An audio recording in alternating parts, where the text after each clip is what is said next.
palmas.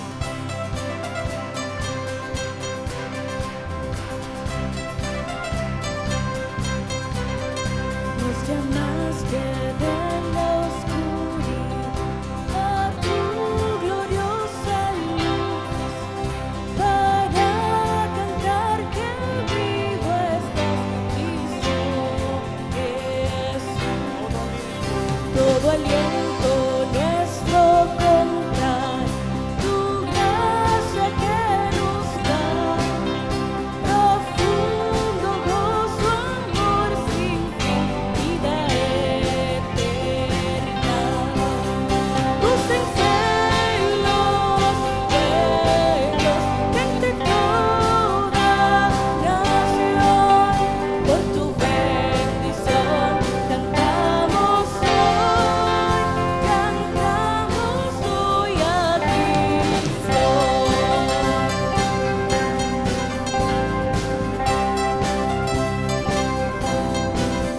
Tuya es la tierra y su esplendor, sus frutos tuyos son.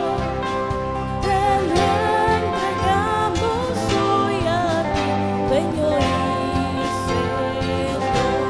Con amor, Con amor por los perdidos en nuestro corazón, que al cantar nos cambies con tu gracia.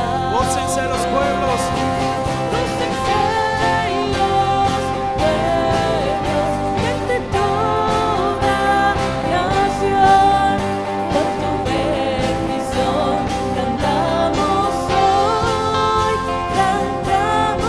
hoy a Cristo.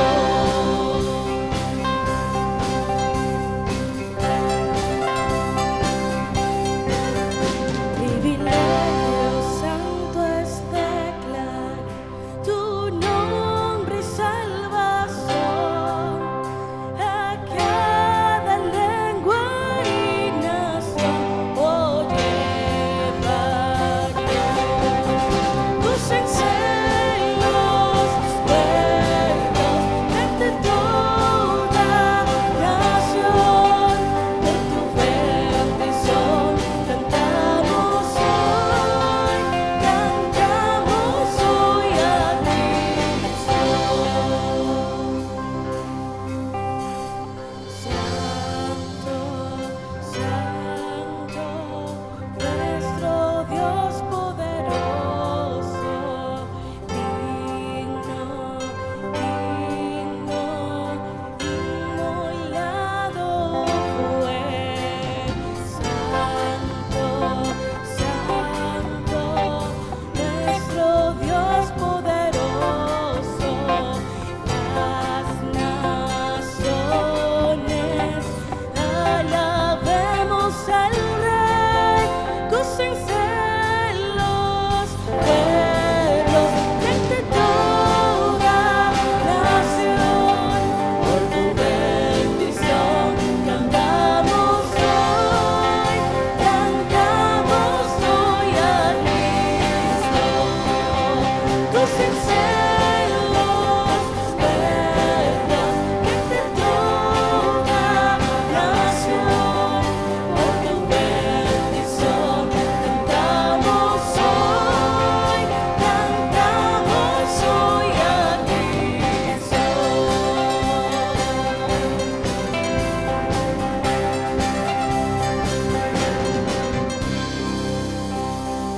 Amén. Qué gozo es cantar de ti, Señor. Qué gozo es saber de tu salvación y alegrarnos en ella,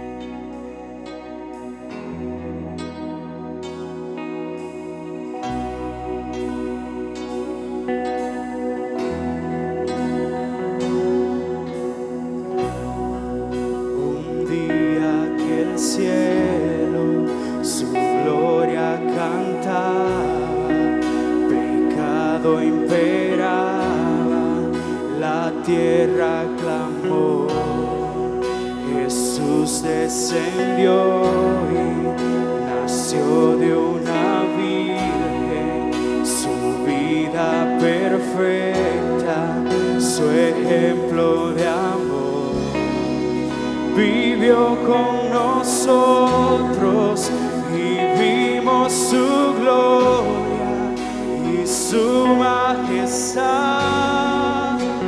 Vivo me amaba, muerto salvóme, y en el sepulcro mi mal enterró.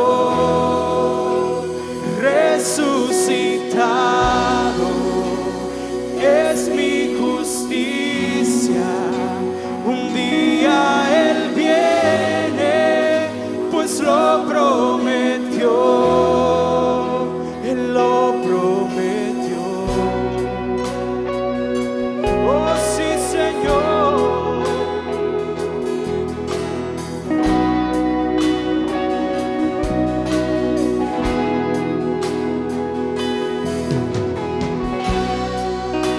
Un día llevaron al monte Calvario, un día clavaron al Rey y Señor, sufriendo dolores, salvóme Jesús, expiando el pecado, murió mi Señor, sufriendo los clavos, coronas de espinas, murió mi Señor.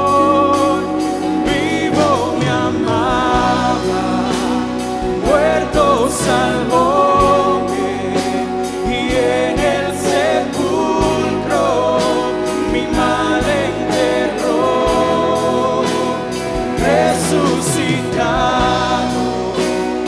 es mi justicia, un día Él viene, pues lo prometió, Él lo prometió.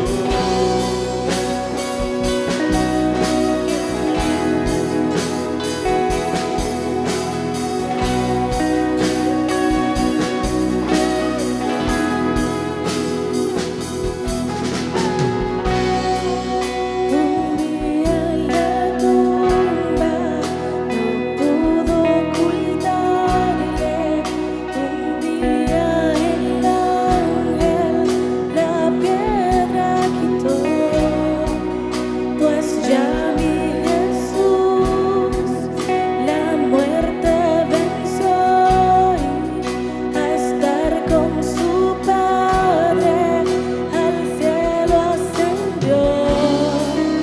Ni tumba ni muerte pudieron vencerme, al Padre ascendió. Vivo me amaba, muerto salvóme, y en el sepulcro mi mal enterró. Resucitado es mi justicia, un día Él viene, pues lo prometió, Él lo prometió.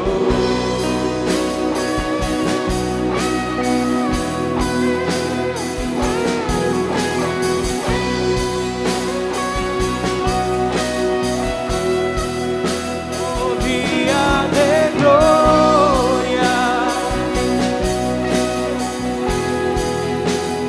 día de gloria.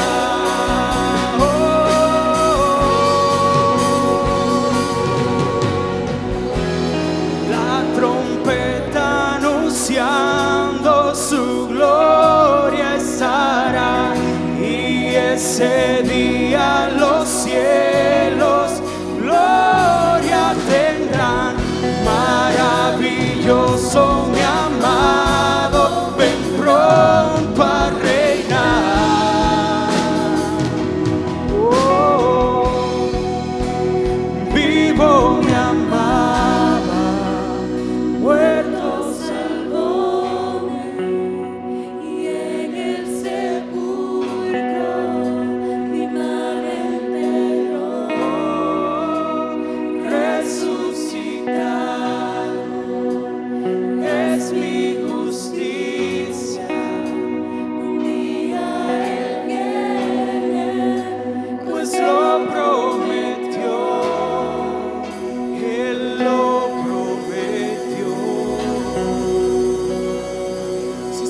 Señor, confiamos en tu promesa que es fiel y verdadera.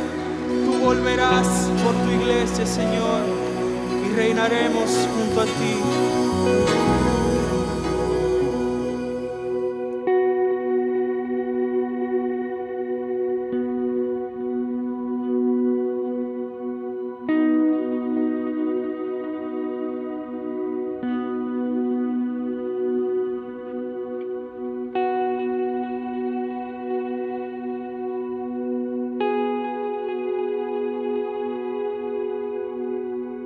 Hermanos y amigos, qué alegría, qué gozo es encontrarme con ustedes, aunque sea a través de este medio, una vez más.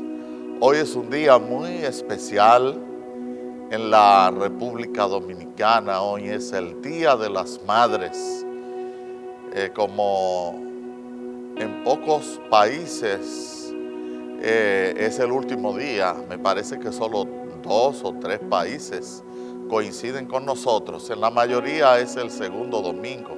Pero qué bueno, hoy celebramos ese día maravilloso que, aunque debe ser celebrado cada día, porque madre debe ser cada día, hoy es el día especial para ellas. De modo que vaya mi salutación en el nombre de Jesús a todas las madres, especialmente a 2 madres, a la mía, doña Matilde María Ramírez, felicidades para ella, y en segundo lugar a todas ustedes que me han acompañado en este trayecto a través de estos sermones en forma virtual.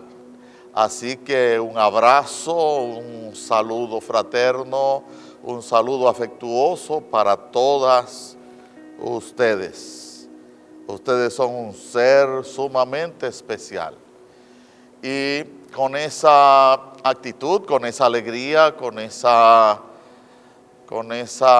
sentido de gozo y de celebración, por supuesto, vayamos a la palabra de Dios, que es un motivo aún mayor para celebrar.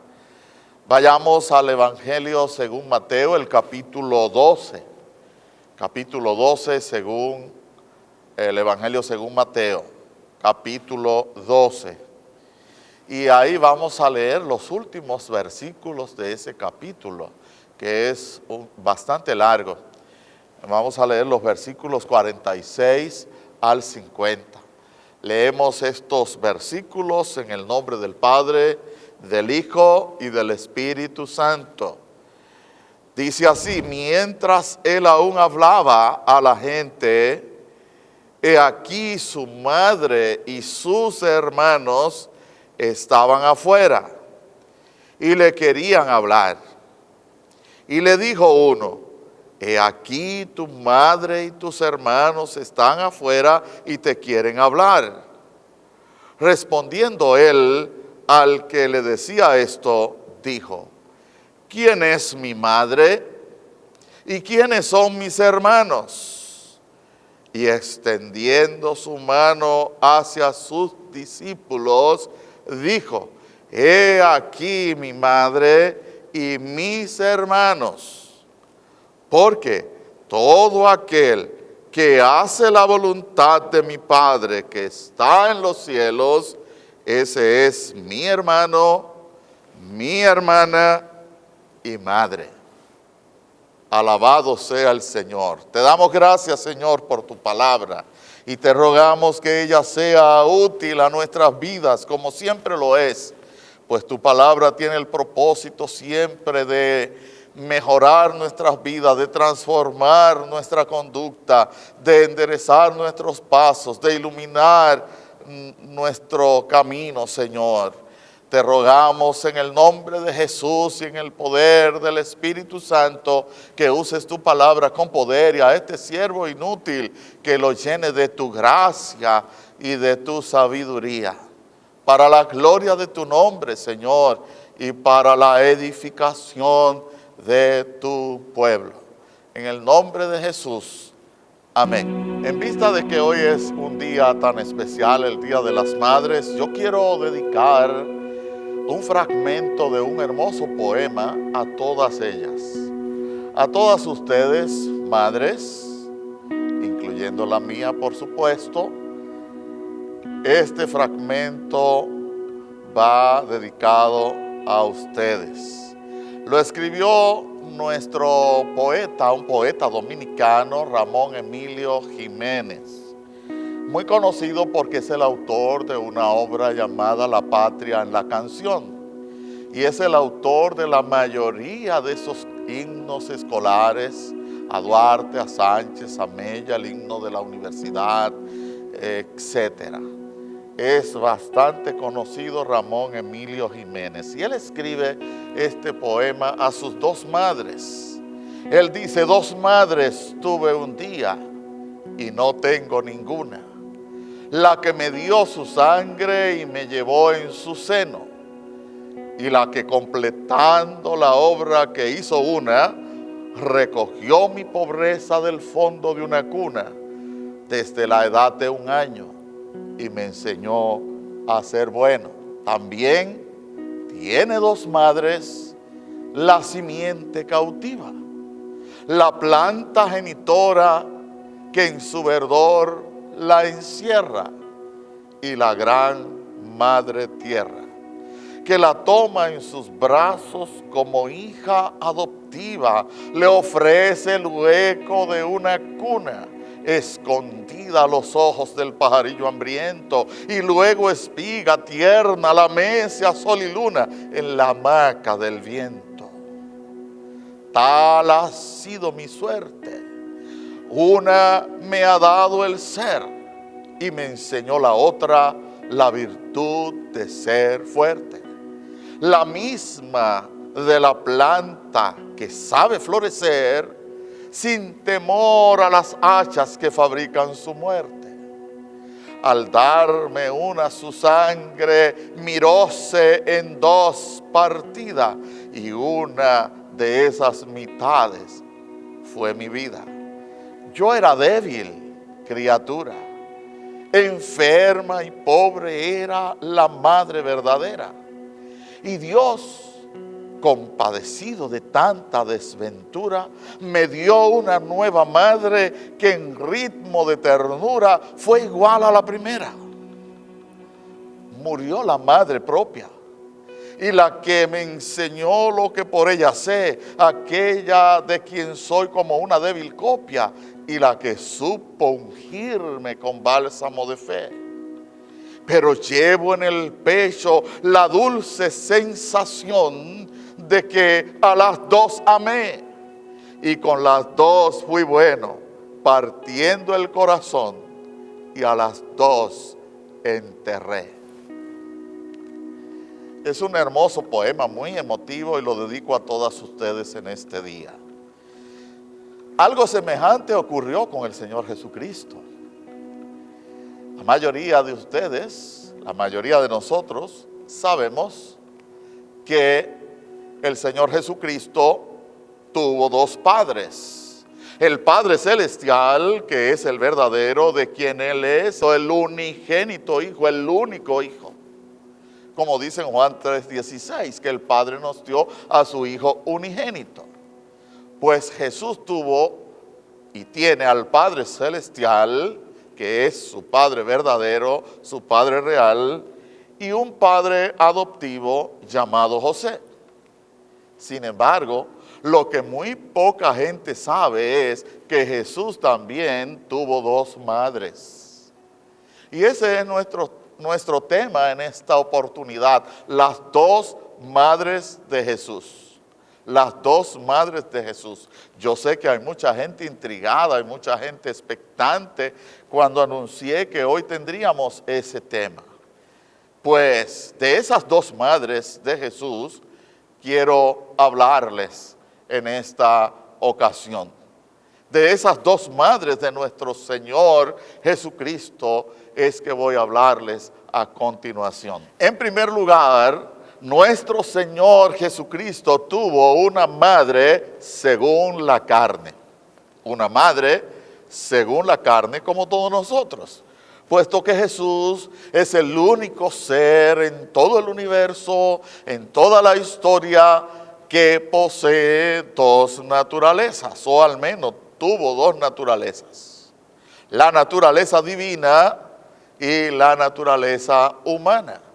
Y en su naturaleza humana tuvo una madre según la carne, igual que cada uno de nosotros.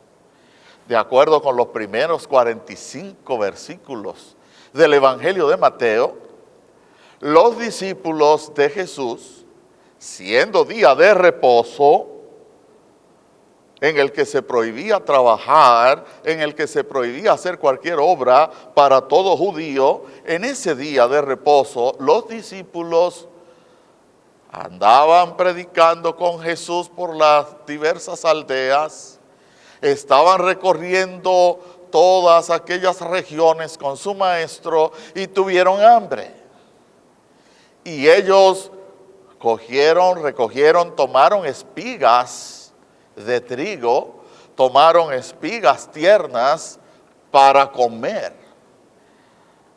precisamente porque tenían hambre, a causa del recorrido y, por supuesto, porque no estaban en casa. Pero sucede que no solamente los discípulos recogieron espiga en ese día de reposo, sino que el Señor, al llegar a una de las sinagogas de ellos, encontró allí a un hombre que tenía seca una mano. Es conocido en los evangelios como el hombre de la mano seca. Y Jesús, teniendo misericordia de aquel hombre, lo sanó siendo día de reposo. Por encima de ese precepto del día de reposo, Jesús lo sanó. De modo que ya tenían los escribas y fariseos, y principalmente los fariseos, una razón, un argumento, un pretexto para reclamarle a Jesús y a sus discípulos. Y efectivamente, por esa causa los fariseos cuestionaron a Jesús fuertemente, le pidieron alguna señal de su autenticidad, le pidieron alguna señal que certificara su autoridad como Mesías, su autoridad como Hijo de Dios, su autoridad como el enviado del Padre. Así que Jesús empezó a hablar con ellos y les dijo que señal no les sería dada, sino la señal del profeta Jonás. Y hablando con ellos en esa plática bajo techo, según el texto, los fariseos seguían preguntando y seguían importunándolo. Y fue en ese contexto en que se producen las palabras del versículo 46. Mateo 12, 46. Donde dice, mientras él aún hablaba, es decir, estaba hablando con las personas, con los fariseos, con sus discípulos, con los que se habían podido reunir en aquella casa, en aquel lugar. Mientras él aún hablaba a la gente, he aquí su madre y sus hermanos estaban afuera. Por supuesto, se trataba de María y de sus otros hijos, o sea, de los parientes biológicos del Señor Jesucristo, que querían ver a Jesús en aquella oportunidad y querían hablar con él en privado. Por eso envían un mensajero desde afuera para llamar a Jesús que venga, que viniese hacia ellos para hablarle. Querían hablarle en privado. Al parecer era un asunto muy importante, un asunto que solo concernía a la familia y querían consultarlo o querían hablarlo con él. Durante muchos siglos, ciertos religiosos no aceptan el hecho de que María tuvo otros hijos, aparte de Jesús, no lo aceptan. De hecho, algunos de ellos argumentan que esos parientes de Jesús, que esos hermanos de Jesús eran primos, a quienes Jesús llamaba hermanos. Y otros dicen que eran hermanos en la fe, que eran hermanos espirituales. Sin embargo, amados hermanos, amados amigos. Sin embargo, el pasaje dice que los hermanos en la fe estaban adentro, mientras que María y los hermanos biológicos de Jesús acababan de llegar y estaban afuera. Por eso tuvieron la necesidad de enviar un mensajero. Asimismo, el argumento de que esos parientes sean primos o fueran primos de Jesús, se cae al suelo cuando leemos en Mateo 13, ahí mismo en el capítulo 13, un capítulo más adelante, el capítulo 13, el versículo 55. Pues allí, refiriéndose a Jesús, Mateo registra lo siguiente. Dice, ¿no es este el hijo del carpintero? ¿No se llama su madre María? ¿Y sus hermanos Jacobo, José, Simón y Judas? Es decir, que este pasaje es contundente. No hay aquí lugar a equivocación ni a malas interpretaciones. ¿Por qué? Primero menciona al carpintero, padre adoptivo de Jesús. Menciona a la madre según la carne por su propio nombre, María.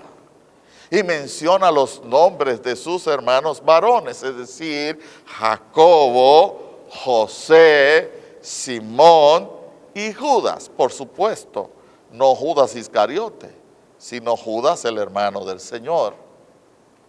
Afortunadamente, la luz es difícil de esconder. Es difícil de esconder una luz, aunque la entren debajo de la mesa, aunque la metan dentro de una caja, de algún cajón, de algún recipiente, por lo general siempre sale algún rayito que ilumina la conciencia. Y por esa razón, amados hermanos y amigos, por esa razón, la misma Escritura declara en el Salmo 119, 105, que la palabra es lámpara y es lumbrera. Es lámpara a nuestros pies y es lumbrera a nuestro camino. De modo que muchos de los religiosos que antes se resistían a aceptar esta verdad, ya la aceptan. ¿Por qué razón? Porque han ido leyendo la Escritura, han ido escudriñando la palabra de Dios, y ella misma dice en Salmo 119, 130, que los dichos de Dios, la palabra de Dios alumbran. La exposición de su palabra alumbra. De modo que todo aquel que se expone a la palabra, que estudia la palabra con sinceridad, que estudia la palabra no para discutir, no para sostener un punto personal o dogmático, sino buscando de Dios la luz, la iluminación, la dirección, Dios se la va a dar. De hecho, Él lo dijo a través de Santiago: si alguno está falto de sabiduría, pídala a Dios, el cual la da a todos abundantemente y sin reproche, y le será dada. Bendito sea el nombre del Señor. De modo que ya no son todos nuestros amigos religiosos que niegan esa verdad. Muchos ya la aceptan y la comparten con nosotros después de haber estudiado a fondo, después de haber escudriñado y analizado a fondo los textos bíblicos. Ahora bien, volviendo al capítulo 12 de Mateo, notamos que el texto leído no registra la petición que traían María y los hermanos de Jesús. No se registra la petición, no está revelada la petición de ellos hacia Jesús allí. Sin embargo, lo que sí está revelado, lo que sí está clarísimo es que Jesús tuvo hermanos biológicos y una madre según la carne. Repito esto: Está clarísimo en el texto que Jesús tuvo hermanos biológicos y una madre según la carne. En segundo lugar, amados hermanos y amigos, en segundo lugar, nuestro Señor Jesucristo tuvo otra madre, pero esta madre es según la comunión. La anterior es según la carne, pero esta segunda madre es según la comunión. Y eso lo vamos a ver en los versículos 47 al 50 de Mateo 12. De hecho, el versículo 47 dice del siguiente modo: y le dijo uno, he aquí, tu madre y tus hermanos están afuera y te quieren hablar. Este mensaje enviado desde afuera revela que sus hermanos biológicos y la madre de Jesús según la carne no estaban participando en la reunión. Ellos llegaron después. Ellos llegaron después movidos por otra situación, por algún asunto personal o particular, como decíamos hace un momento. Efectivamente, se trató de un motivo familiar loable, de un motivo familiar que movía a preocupación, valga la redundancia, motivo que movía a la preocupación. Pues querían proteger al Señor. Querían proteger a Jesús llevándoselo de forma discreta de aquel lugar. ¿Por qué razón? Bueno, querían hacer esto porque ellos escucharon algunas de las cosas que Jesús estaba haciendo en aquella región, escucharon de sus enseñanzas, escucharon de algunos milagros, escucharon de algunas discusiones con los religiosos y ellos pensaron que Jesús estaba medio loco. ¿Cómo sabemos eso? Bueno, yendo al texto paralelo, es decir, al texto que habla de esta misma historia y que se registra en el Evangelio según San Marcos, el capítulo 3, el versículo 21 dice claramente: cuando lo oyeron los suyos, es decir, sus familiares, cuando lo oyeron los suyos, vinieron para prenderle, es decir, para tomarlo, porque decían, está fuera de sí. Esa fue la conclusión a la que llegaron sus familiares biológicos. Esa fue la conclusión a la que llegó su madre, según la carne, y llegaron sus hermanos carnales. Bueno, Jesús está fuera de sí, está medio loco, tenemos que ir a buscarlo, y salieron con ese propósito. Y esto no es extraño, amados hermanos. Esto no es extraño, amigos míos. No, para nada.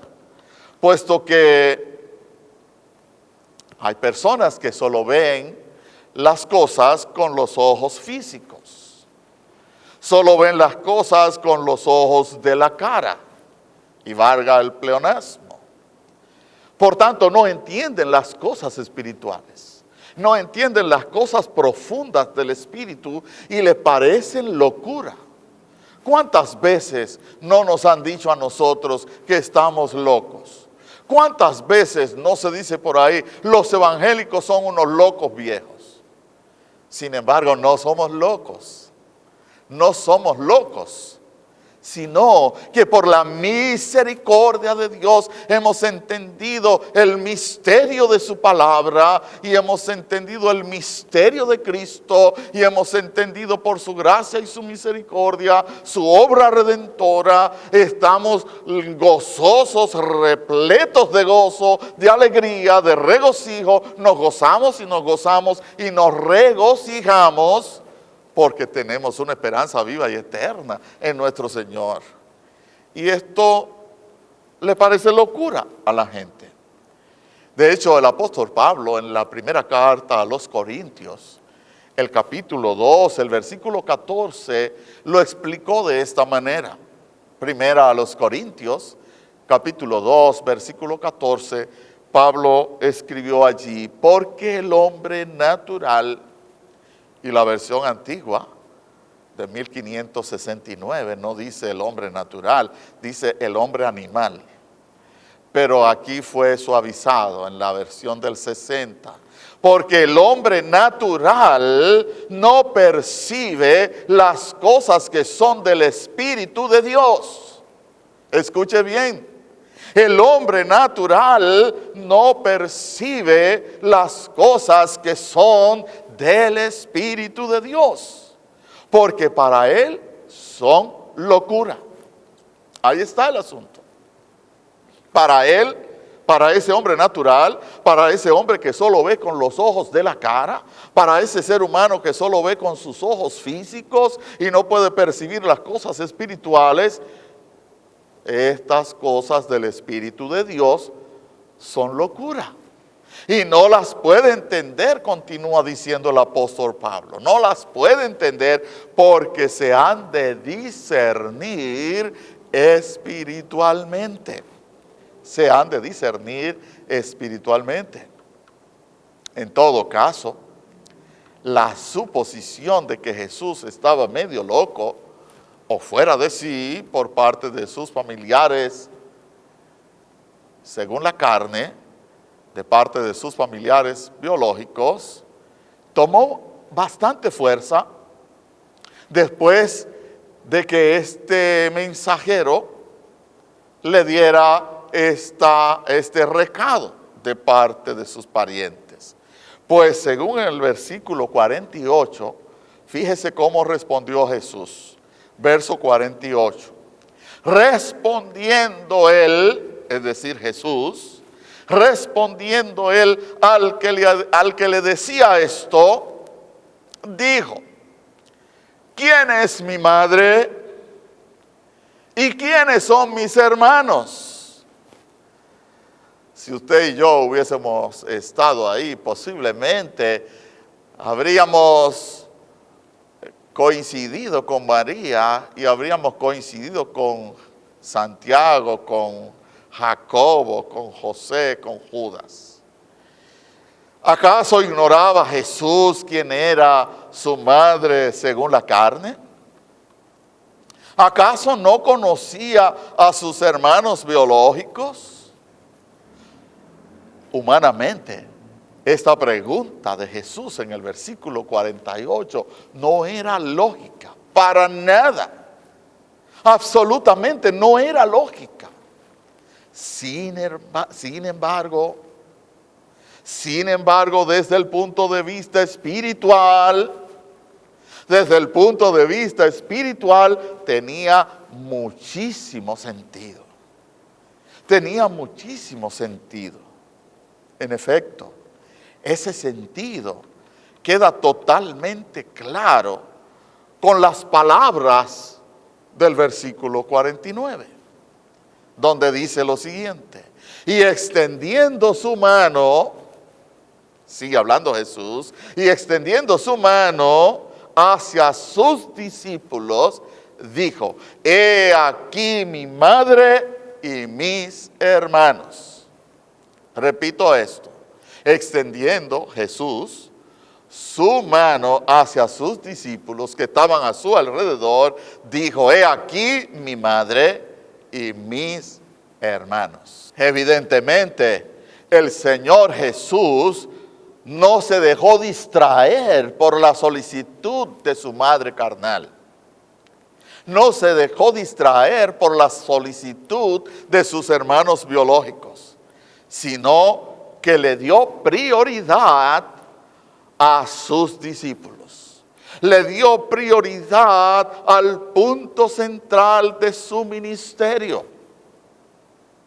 Le dio prioridad a ese punto central que ya él le había advertido a la misma María y a su padre adoptivo José cuando fueron aquella vez a Jerusalén, según Lucas el capítulo 2, y él se había quedado en el templo discutiendo con los doctores de la ley, y María y José, preocupados, se devolvieron buscándole, y al encontrarle le reclamaron: ¿por qué nos has hecho esto? Y Jesús le dijo: ¿no sabíais que en los negocios de mi Padre me es necesario estar? Jesús tenía apenas 12 años cuando ocurrió ese episodio. Ya Él les había advertido que el centro de su misión, el enfoque de su misión era el reino de Dios y su justicia. Eran los negocios del Padre, era cumplir la misión para la cual el Padre lo había enviado a esta tierra. Por lo tanto, Jesús en ningún momento se dejó distraer, en ningún momento perdió de vista su propósito, en ningún momento se desenfocó. Bendito sea el nombre del Señor, y qué bueno que así fue. En otras palabras, esa respuesta del versículo 48, esa aseveración, esa afirmación del versículo 48 diciendo: estos son mis hermanos y mi madre, estos que están aquí señalando a sus discípulos, no se trató de una malcrianza de Jesús, no se trató de una desconsideración de Jesús hacia su madre. No, en ninguna manera, no se trató de eso, ni tampoco de un boche porque estaba de mal humor, no, se trató de mantener el enfoque. Jesús trató de mantener el enfoque y mantuvo el enfoque en el punto central de su ministerio, en el punto central de su obra, la cual vino a realizar a favor de toda la humanidad. Con todo y eso, las palabras de los versículos 48 y 49 ya leídos son demoledores. Son sencillamente demoledores. Y de un solo golpe echan al suelo el dogma religioso según el cual supuestamente María intercede ante Dios a través de su Hijo a favor de aquellos que la invocan a ella. Eso se enseña, se dice, se proclama por ahí: es más fácil llegar al Padre, tú vas a la madre va al Hijo y el Hijo va al Padre. No, estos versículos derriban, demuelen, desploman esa mentira teológica, porque no tiene otro nombre, amados hermanos y amigos. No tiene otro nombre, es una mentira teológica, es un engaño teológico. María no es intercesora. Sin embargo, todo aquel que estudie con serenidad, todo aquel que estudie con sinceridad, todo aquel que estudie con seriedad, he utilizado 3 palabras claves aquí: serenidad, estudiar la Escritura con serenidad, con seriedad y con sinceridad, va a encontrar en ese tema de la intercesión pasajes bíblicos asombrosos, pasajes bíblicos contundentes, pasajes bíblicos que no dan lugar a interpretaciones privadas, como es el caso justamente del que encontramos en 1 Timoteo, el capítulo 2, versículo 5, donde dice: porque hay un solo Dios. Y yo creo que la mayoría estamos de acuerdo con esa primera parte del versículo 5 del capítulo 2 de 1 Timoteo. Porque hay un solo Dios, pero no se queda ahí el texto. Y un solo mediador entre Dios y los hombres, Jesucristo hombre. Este texto, como otros tantos, dejan tan claro este tema de la intercesión, que no hay lugar a extravíos. Esto significa entonces, amados hermanos y amigos, que María es hija de Dios, pero no es madre de Dios. significa también que María fue salvada por el Salvador, pero ella no es salvadora. Es madre del rey, pero ella no es reina.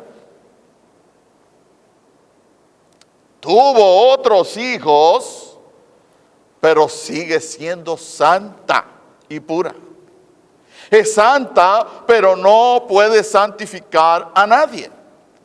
Ella tuvo que santificarse para Dios, pero no puede santificar a nadie. Está en el cielo, no en Higüey. Es ejemplo de amor, pero ella no fue crucificada por amor al mundo, sino su Hijo. En fin, María es modelo de virtud, pero ella no es mediadora, sino su Hijo Jesús. Ahora bien, por si acaso había quedado alguna confusión con las palabras que había pronunciado, cuando señaló a sus discípulos y dijo en el versículo 49 que ellos eran su madre y sus hermanos, el Señor despejó toda duda con las palabras del versículo 50. Para que no quedara ni una chispa de duda, una mínima sombra de duda, ni una chispa de duda quedaría, porque el Señor afirmó lo siguiente en el versículo 50, porque todo aquel,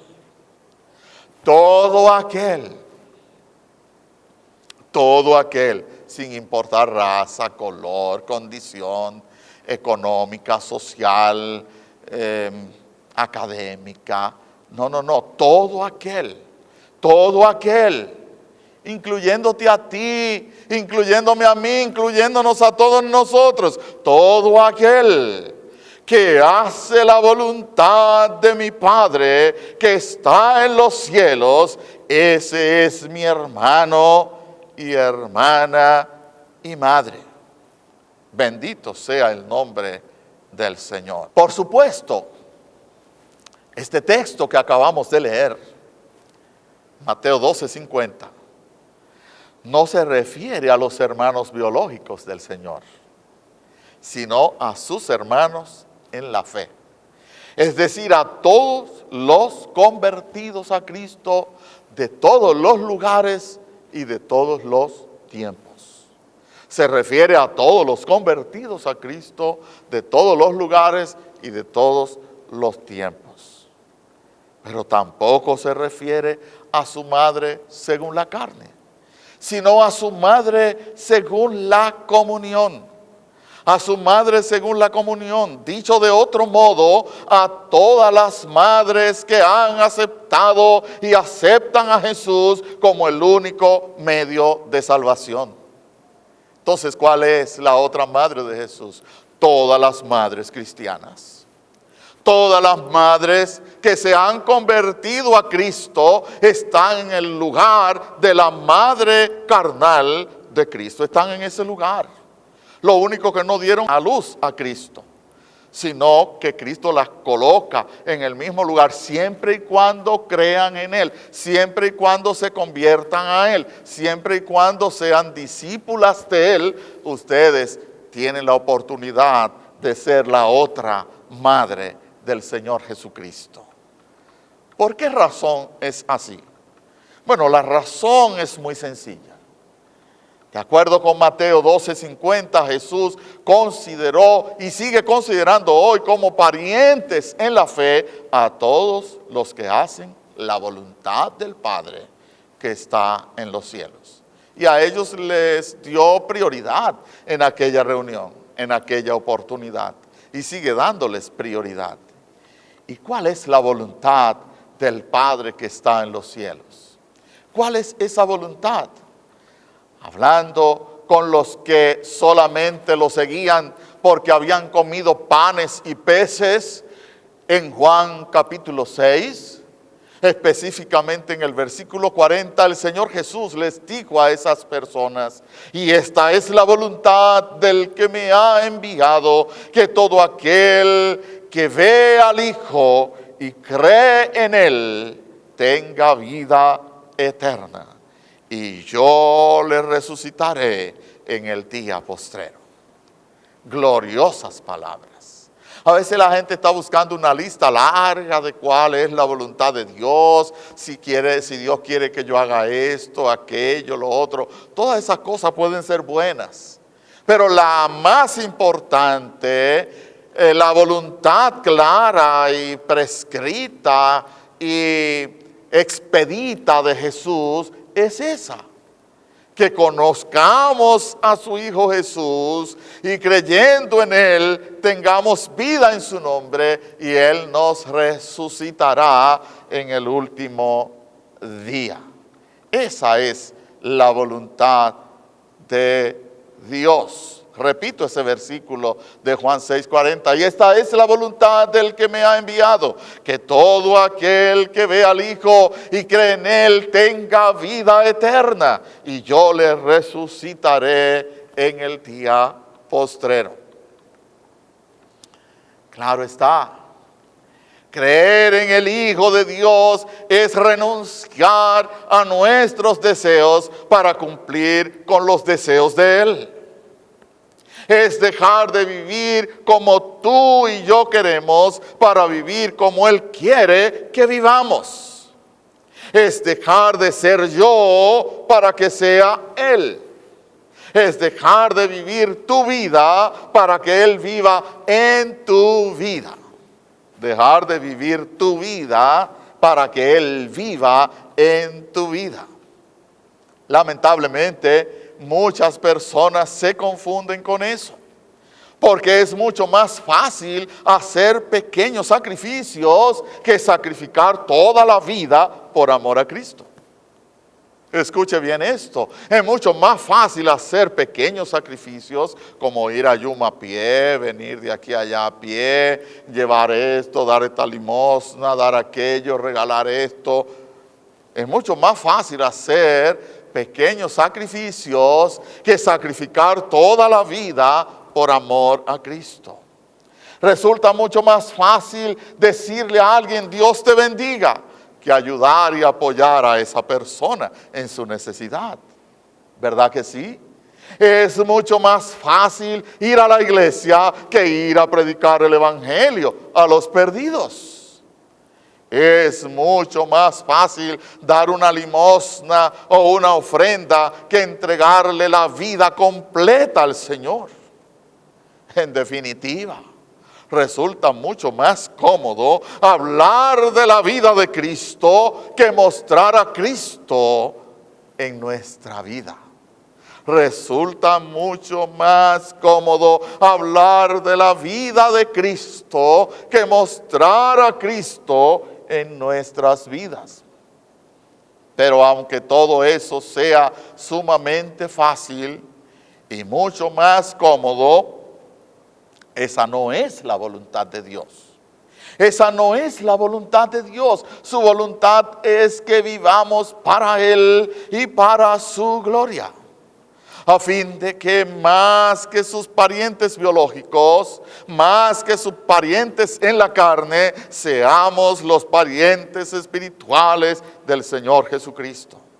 Para que usted, madre que me escucha, sin haber dado a luz al Señor, sea su madre según la comunión, es decir, la otra madre de Jesús. En conclusión, amados hermanos, apreciados amigos, no sé si a ustedes les ha sucedido como me ha sucedido a mí, pero generalmente cuando uno lee o cuando uno escucha ciertos episodios de la Biblia, a uno le hubiese gustado haber estado allí. A uno le hubiese gustado ser partícipe de aquellos hechos. Uno quisiera haber estado ahí como parte de lo que ocurrió. ¿A quién no le hubiese gustado ver a Jesús personalmente? ¿A quién de nosotros no le hubiese gustado eso? ¿A quién no le hubiese gustado, como a Pedro, a Juan y a Jacobo, acompañar a Jesús en el monte de la transfiguración, donde descendió un rayo luminoso de su gloria y era tan precioso y tan acogedor ese momento que Pedro dijo: Señor, hagamos 3 enramadas para que nos quedemos aquí? Sin embargo, anhelando eso, perdemos de vista algo sumamente importante. A veces perdemos de vista, a veces no nos damos cuenta de que tenemos una oportunidad aún mayor. Tenemos la oportunidad de convertirnos en parientes espirituales de Cristo. Y como el texto ha mostrado, Jesús le prestará mucho más atención a la relación espiritual que a la relación carnal. Le prestará mucho más atención a la relación espiritual contigo y conmigo que la relación física y biológica con sus parientes de carne.